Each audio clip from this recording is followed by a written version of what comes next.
Democratic Republic of Congo is on the precipice. There are growing international calls for peace talks to end the escalation of violence in the east of the DRC. The fate of the economic and trading hub of Goma is still unclear. United Nations officials have said the situation is chaotic, with fighting continuing in parts of the city. The conflict in the DRC is indeed our focus this week. The show starts right now.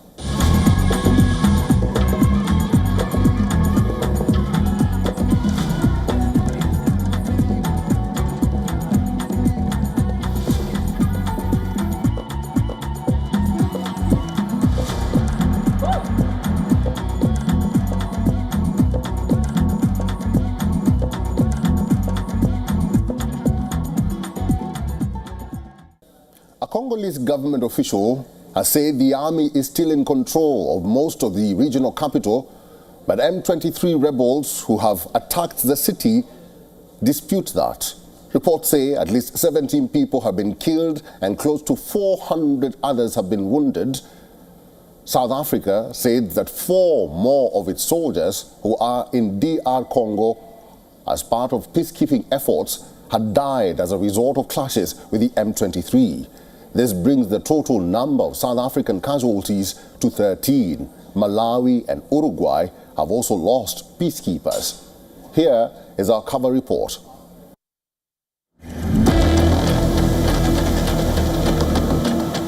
Panic spread in Goma, with M23 rebels steadily inching closer to the city in Eastern Democratic Republic of Congo as they battle the National Army.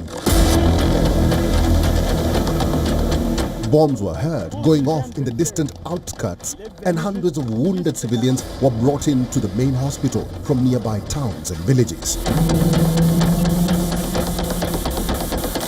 Some people said they managed to flee an attack in Mubambiro and Sake, 25 kilometers west-northwest of Goma, adding they saw many people perish.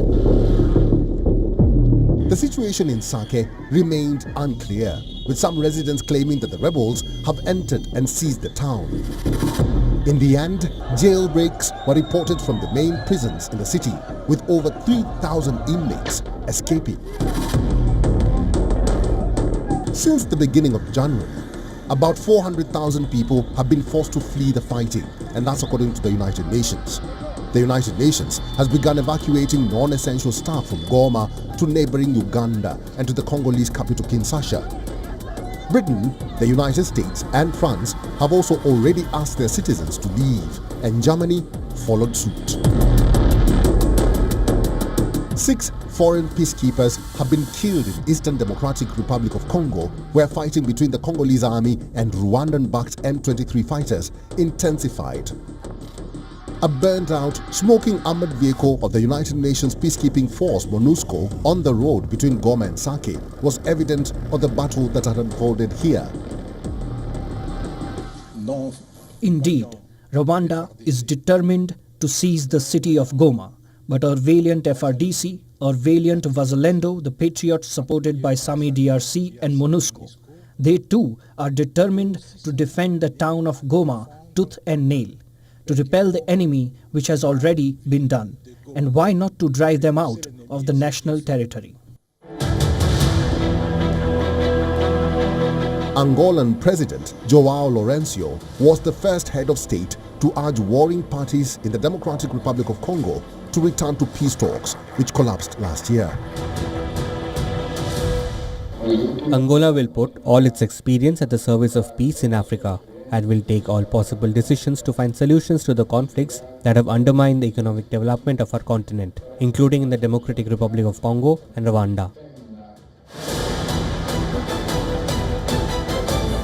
Kenya's William Ruto followed days later by announcing an extraordinary East Africa Community Summit within the next 48 hours to discuss the crises in the Democratic Republic of Congo after Kinshasa accused Rwanda of sending fresh troops across the border on Sunday to capture Goma. The escalating conflict and deteriorating situation in Eastern Democratic Republic of Congo are a grave concern to the people and governments of East Africa. noting the worsening humanitarian crisis exacerbated by ongoing military actions, including the closure of airspace in Goma, I call for the immediate and unconditional cessation of hostilities. An emergency United Nations Security Council meeting was also held where several countries, including the United States and France, condemned the violence. In the first official remarks on the crisis under the new US administration of Donald Trump, interim United Nations Ambassador Dorothy Shear said the United States will consider all the tools at its disposal in order to hold accountable those responsible for sustaining armed conflict, instability and insecurity in the DRC. The crisis in eastern DRC is at a dangerous point. The situation is deteriorating rapidly, and if hostilities spill into Goma, a densely populated urban center, the impact on civilians could be devastating. Back in Goma, resident Chibalonza Habimana is aware of the war at the gateway to her home city and the threat posed by the M23 rebels' offensive, but unlike thousands of Goma residents who have abandoned their homes and fled the city, she and her husband have decided to stay at home with their 4 children because they have nowhere else to go. During the war in 2012, we fled and lost a lot of stuff. That's why this time we told ourselves to stay, because we have nowhere else to go. If these enemies enter the city, we will live with them, because we have nowhere else to go. We will stay here. Goma was briefly occupied at the end of 2012 by the M23 or March 23 movement. But the group withdrew after a deal. It was militarily defeated by DRC forces and the United Nations in 2013, but regrouped several years later. Several ceasefires and truces have already been declared and broken in the region, with the latest ceasefire signed at the end of July 2024. Africa Bureau, WION, World is One. Nigeria's authorities have officially declared the Lakurawa armed group, which flogs people for listening to music, a terrorist organization and banned it across the country. Nigerian officials say Lakurawa is affiliated with jihadist factions in Mali and Niger, and its militants have for years settled in communities along the Nigeria-Niger border, marrying local women and recruiting youths. Our correspondent Louisa Olani reports from Lagos.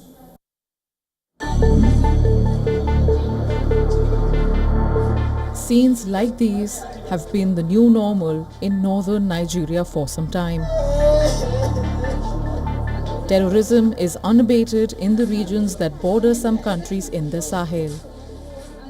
And now the West African powerhouse has a new problem to deal with, the Lakurawa armed group. Nigeria's authorities have officially declared the Lakurawa armed group, which flogs people for listening to music, a terrorist organization, and has banned it across the country. Lakurawa is a new group which carries out attacks targeting local communities in northwestern Nigeria and across the border with Niger.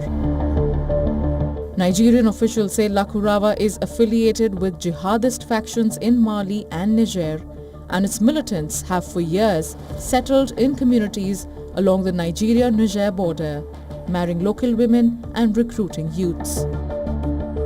This adds to Nigeria's security concerns, as it is already fighting against several armed groups, from Islamist militants Boko Haram to kidnapping gangs. The group was also accused of spreading harmful ideology within local communities and encouraging locals to disregard authorities, resulting in injuries and loss of lives and property to innocent citizens of Nigeria. The group emerged few years ago in some villages in Sokoto and Kebbi states, and people had notified authorities of its existence, but nothing was done. At first, Lakurawa members promised to tackle banditry and help protect local people from cattle thieves. Security agencies now have broad mandates to disrupt and dismantle the group's operations, including arrests, prosecution, asset freeze, and increased surveillance. It could also lead to public stigma and isolation for individuals associated with the designated group. Across the country, especially in northern Nigeria, people fear another scenario similar to when Boko Haram emerged in the late 2000s. Boko Haram means Western education is forbidden, and it has repeatedly targeted secular schools as part of its attempt to establish its version of Islamic rule in the region. The group gained notoriety internationally when it kidnapped more than 200 schoolgirls from the northeastern town of Chibok back in 2014. Lakarawa, what some security analysts thought was a preventable phenomenon when its activities began months ago, did metamorphose into another deadly group in northern Nigeria with loads of criminal activities to its name. And as part of efforts to contain the group's activities, the government of Nigeria has officially declared them a terrorist group. Now, with this designation, security agencies are now empowered to take more decisive action against members of the Lakarawa group. What remains to be seen is how this decision will impact security and the broader political landscape in the days ahead. From Lagos, Nigeria, Louisa Olani, WION, World is One. Months after South African authorities initially cut off food and water supplies to miners working illegally in an abandoned gold mine in South Africa's Stilfontein, rescuers brought out at least 78 corpses and 246 survivors, mostly emaciated, to the surface. Some of those who were lucky to survive said few of their colleagues even resorted to cannibalism due to sheer desperation of hunger. Our correspondent Kalden Ongmu filed their story.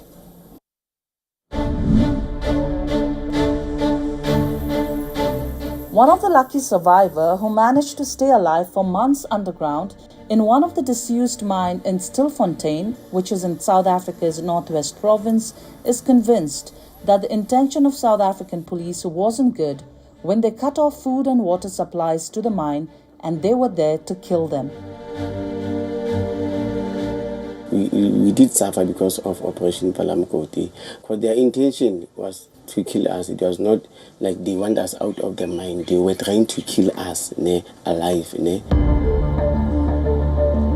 Illegal mining is common in parts of South Africa. Typically, undocumented miners known as zamazamas move into mines abandoned by commercial miners and seek to extract whatever is left. The operation Vala Umgodi, meaning close the pit, was started last year in December by South African police in Northwest Province and surrounding mining locations to clamp down on illegal miners. Moiletsi is one of the hundreds rescued from the abandoned mine, whose life has now come to a complete halt as he laments losing his only source of income. I was being pulling out by the rope. Yeah, so when I arrived outside there were police officers surrounding me, searching me, as if like I killed people down there. So I was very surprised that I'm hungry. I was fighting for my survival, for my life, but I'm being searched like I'm a criminal, like someone who killed so many people. Yeah. And I got arrested for 21 days. Police always maintained that due to fears of being arrested, the illegal miners refused to come out of the mine and that no one was being trapped underground forcefully. However, civic groups blamed the government's refusal to stage a rescue sooner effectively left the miners to die of starvation or dehydration. It is still unclear exactly how long the miners were underground for, but some reported to have been underground for more than 6 months. How many days must you live in a situation? We end up eating cockroach, other people end up eating the dead body of people. I swear. I can see a big... Miners were eating other miners, like other miners, yeah, the corpses indeed. Because why? Because of there were no food. There were no food. We were struggling to eat. So at least you see this. There's something that I can eat. Even the leaves of the trees, if they were available in underground, we were going to eat them. We were eating everything that they think it was going to help us to get better in the stomach, to get us alive. After the rescue operation ended on January 15th, police said they will leave no stone unturned to locate the kingpin who managed to escape from the clutches of the authorities. Extensive investigations and tracing operations are underway to find those officials who aided his escape. The alleged kingpin and ringleader is a Lesotho national, and according to records, his name is James Neo Tsaoli, but is commonly known as Tiger. Africa Bureau, WION World is One. A 34-year-old Japanese man arrived in Cape Town to end a more than 6,000-kilometer journey from Kenya to South Africa on foot while pulling a rickshaw. Here's how Yuji Gump Suzuki did it.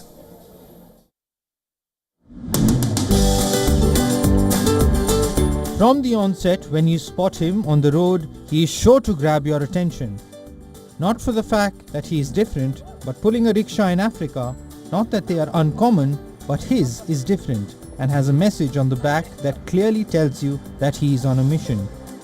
Meet Gump Suzuki. He's 34 and is a TikTok star back in Japan. So what prompted him to pull a 100 kg cart over a stretch of 6,000 kilometers? So the lion on the road, we just came back village. Yeah, and then we are running together. So with any children in Tanzania, and then so I broke my rickshaw so by hitting truck.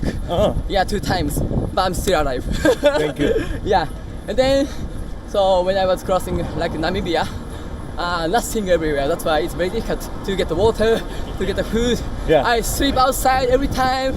Yeah, man, that is very good experience for me.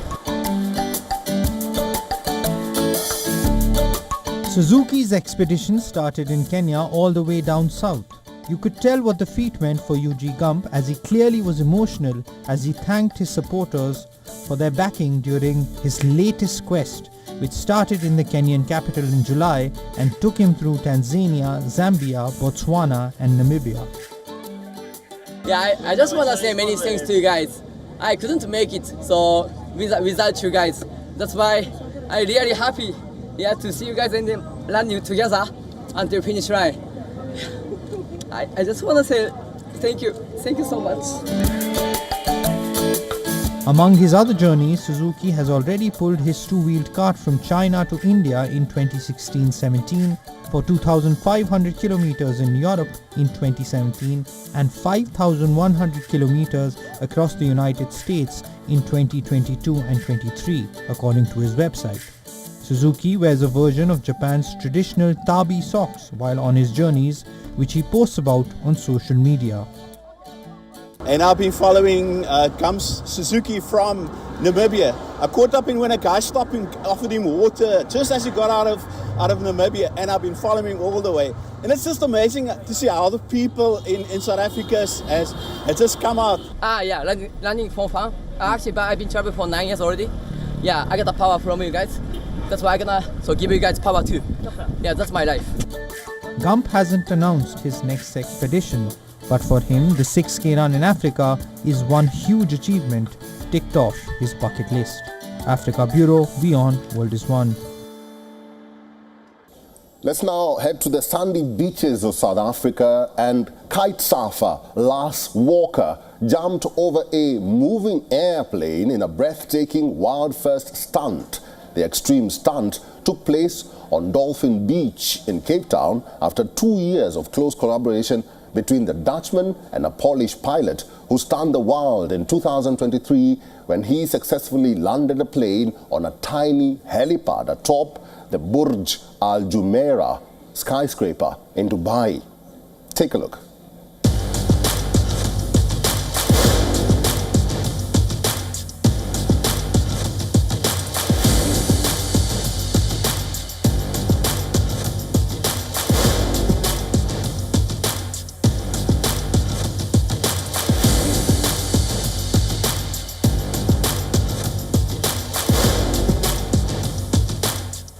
No, it has never done before. And as a kite surfer, I've jumped over many things from cars, boats, land gaps, even over whales one time here in the ocean. And today I jumped over an airplane.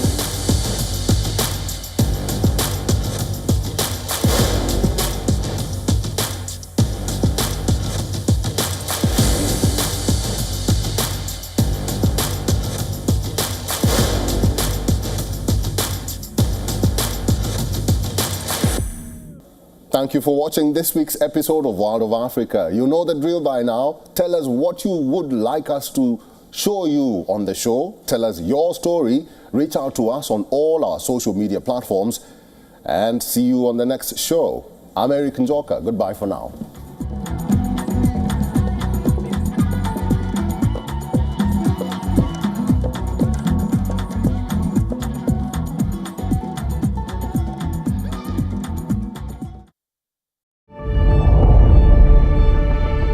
The Earth is sending distress signals. Wildfires, droughts, and melting glaciers. Can we reverse the damage? Explore the harrowing effects of climate change. It's a wake-up call. Global emergency.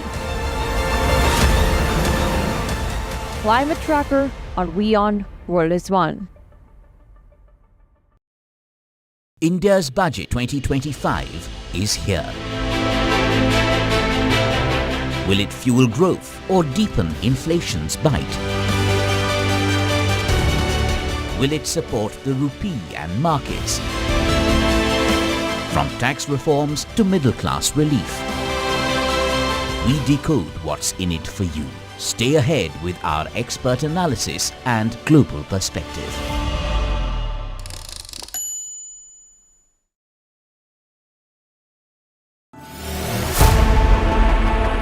Know more, understand better, think ahead. Hello and a very warm welcome. You are watching Gravitas with me, Molly Gambhir.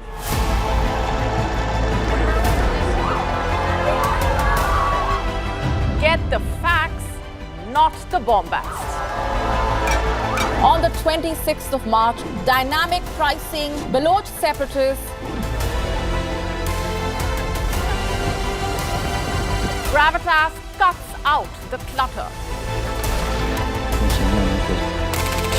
Gravitas keeps calm when others scream. Gravitas brings news to life.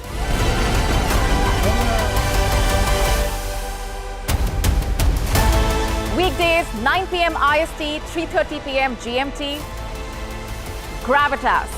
Seeing is believing.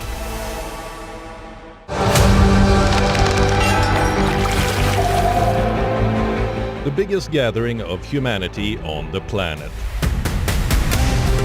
This is quite an interesting spot.